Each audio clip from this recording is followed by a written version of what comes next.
Well, I'm going to tell the story here um, on an actual video, but for people to understand the full situation of what happened a few years ago.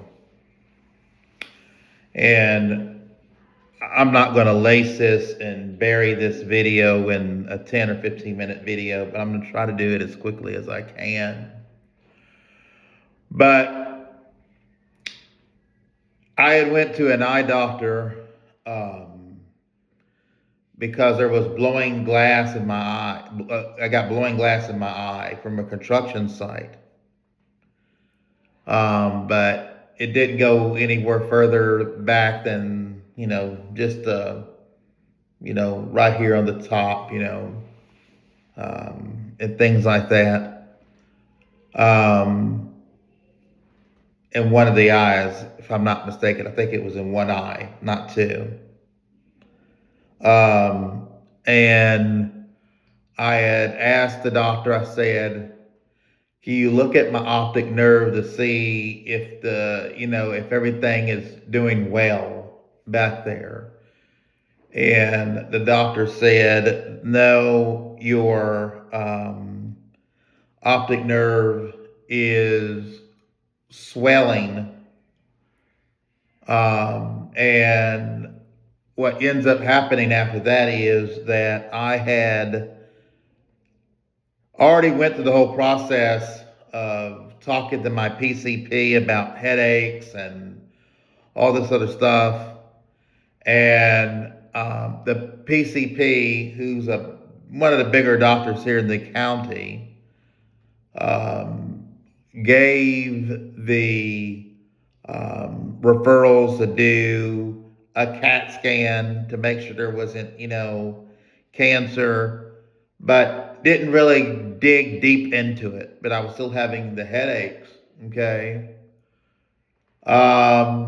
And so after I get done at this eye doctor, who was just a regular, optometrist, a person that can, check your vision and then write you a prescription, but didn't have any other authority outside of that, told me I need to get with a medical eye doctor, someone that can, write referrals for like MRIs or CAT scans or something deeper. And that's what I did. So I went to North Dallas Eye Associates, okay, and saw a doctor out there with their clinic. And what I mean by out there, even though they have clinics close to me in my hometown, I went on ahead and had to schedule an appointment with someone that was in Plano. And so I go over to Plano and they check my vision. It's 20/20 and I'm seeing good. The reflectivity's good out of both eyes and everything else like that.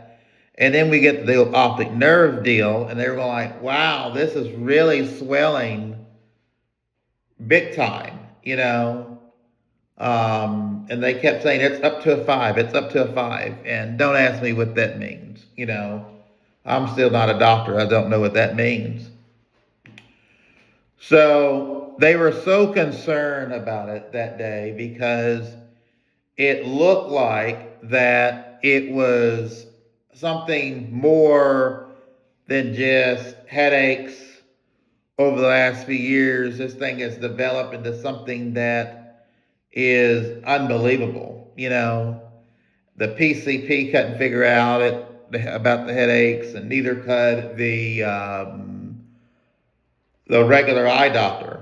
Okay, so this eye specialist that I'm at, he calls a neurosurgeon on the phone to figure out what he wants to do about the situation or what advice he can give about the situation. So the neurosurgeon tells the eye doctor, because I'm hearing them over the phone, he needs to go to a hospital ASAP, like sometime in that particular day, and get a MRI with and without contrast. And also, they needed to figure out if, and also a lumbar puncture to see if I had a rare condition um, that was called pseudotumor or hydrocephalus. I think that's the name of the other name that you can call with that. I think I'm saying it right. And so I told the doctor, I'm like, well, how do I tell a emergency room this information without looking like some crazy person?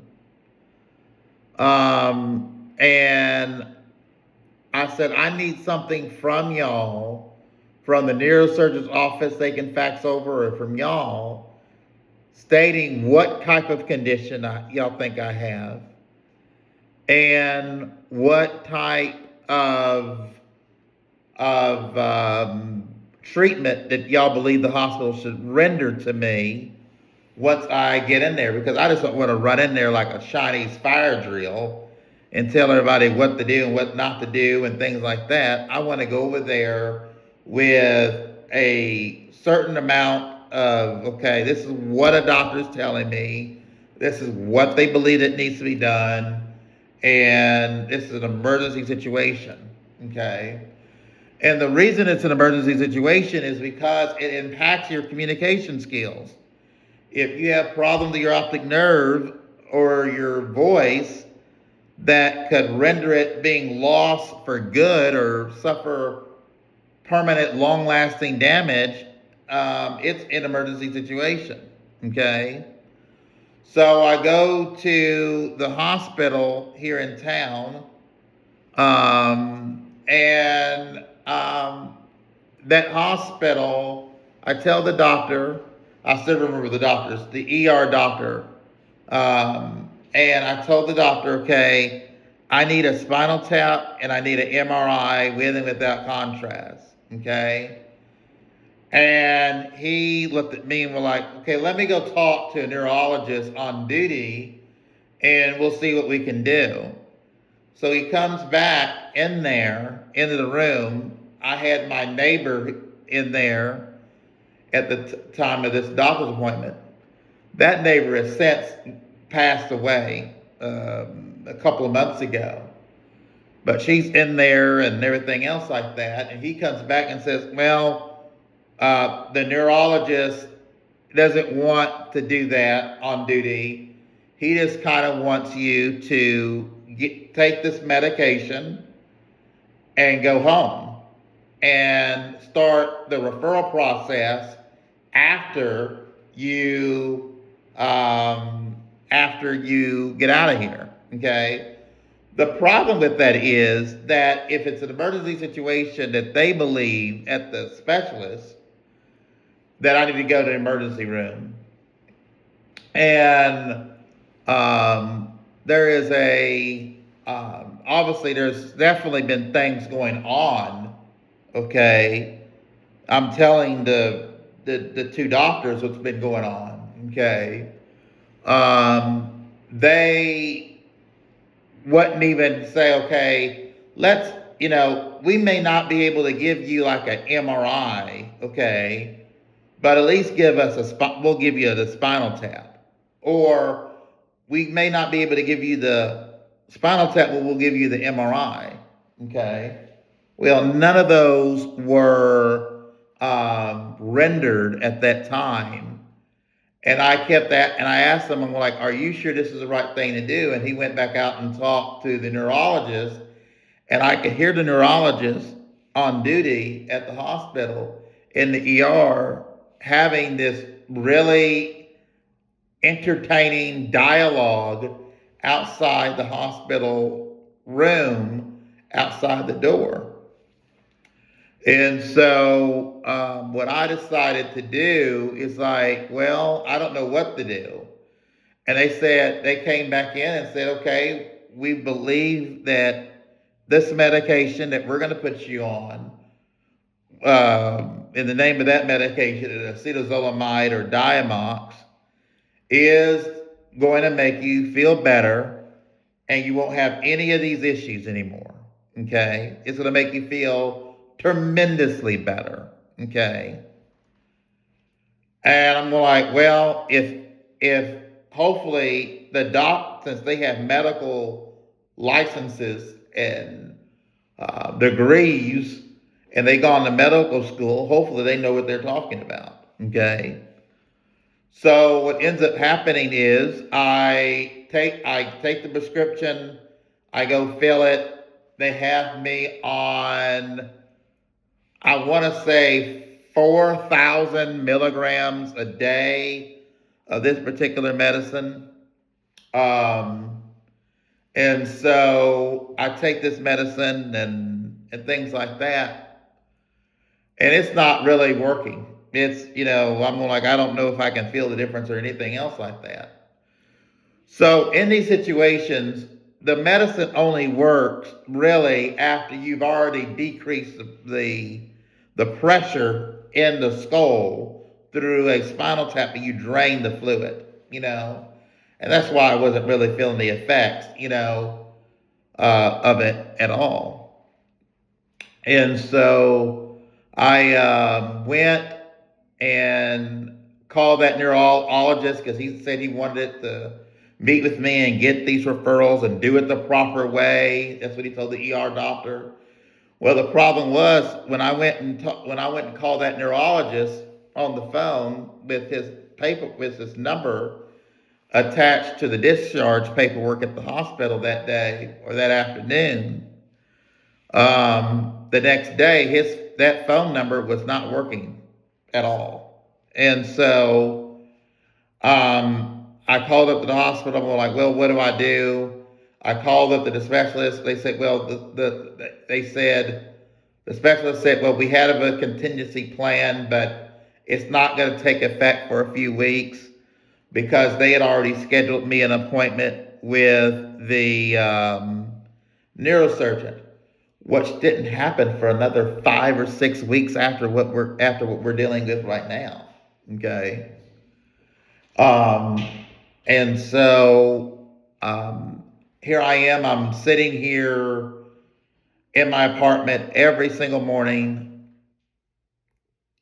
with Google and a pen, writing neurologist phone numbers down and everything. And one can accept my insurance, one doesn't.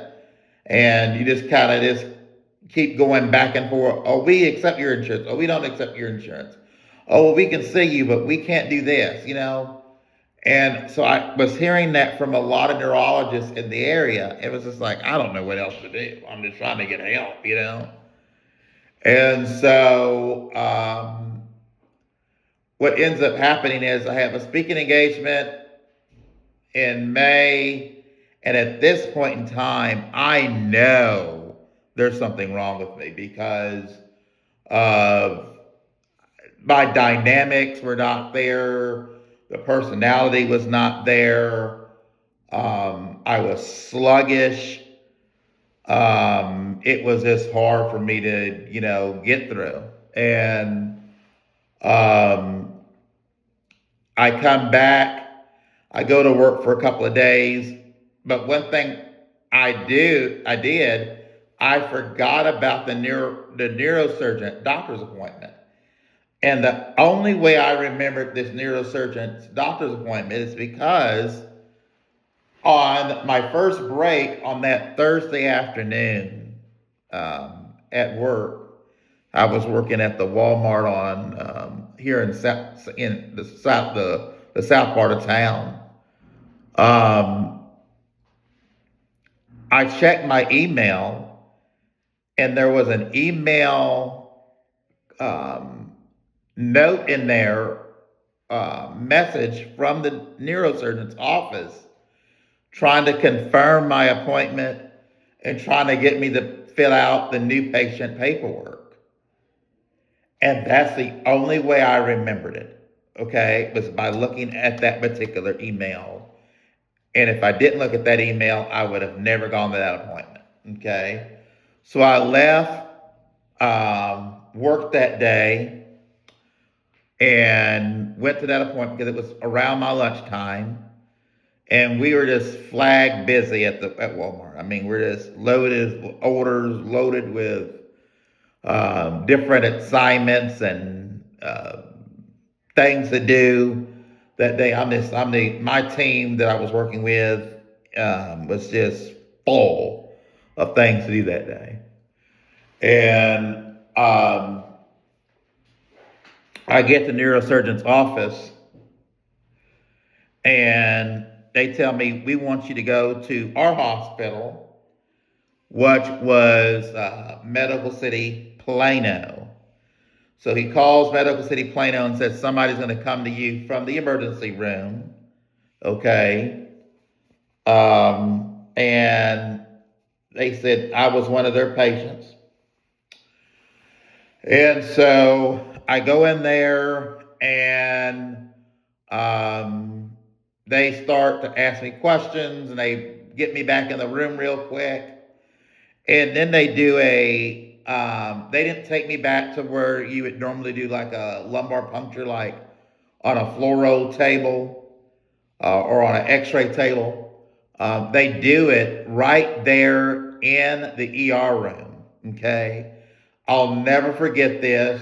Literally, there was probably 15 people in that room trying to give one person a lumbar puncture, the spinal tap. And they said, this is going to hurt. And I've never had a needle into me that far before, other than for like simple shots and things like that. I've never experienced anything remotely like this before. And they said, well, we got to get in here. We're going to put lidocaine down there. And that's what they did. They found an area to hit the area where they can get a return. And that's when it was discovered that my levels in my brain, as far as pressure was concerned, was sky high. And they started having to drain fluid, okay? And when they were draining fluid, I can feel it I can feel like the energy level in my head was starting just to calm down and hear things being drained and things like that. And then it was time to go to get me admitted in the hospital.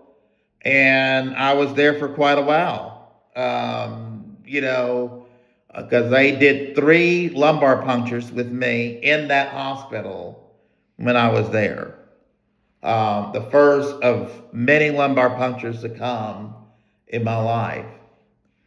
And so I've always wondered if one decision was made, would things been better? I think so. Number one, if the hospital here in town would have done everything correctly, the way it needed to be, I think things would have been completely different for me right now. If the PCP would have done things better as far as digging, I think things would be a lot better. If the eye specialist and neurosurgeon on that day that I had the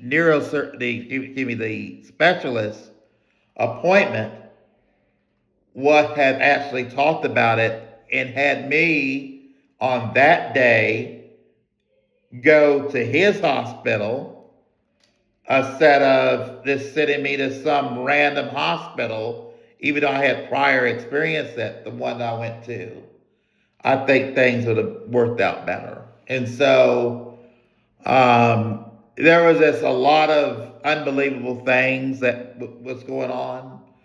Another thing that happened is that the contingency plan was too, if I didn't get a spinal tap, I had to have a MRI with and without contrast.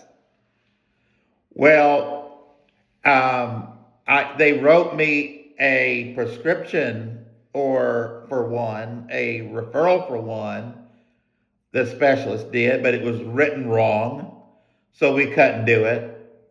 Then we retried it, and the specialist sent it to the wrong clinic, and so we couldn't do it. The third time, the insurance company got involved and said, why are we keep having to go through this approval process? For one, we're just going to go deny it because we don't know what's going on. Okay. And so we finally, on the fourth try to get an MRI, and technically the fifth if you count the hospital, we were finally able to get an MRI. All those mistakes cost time.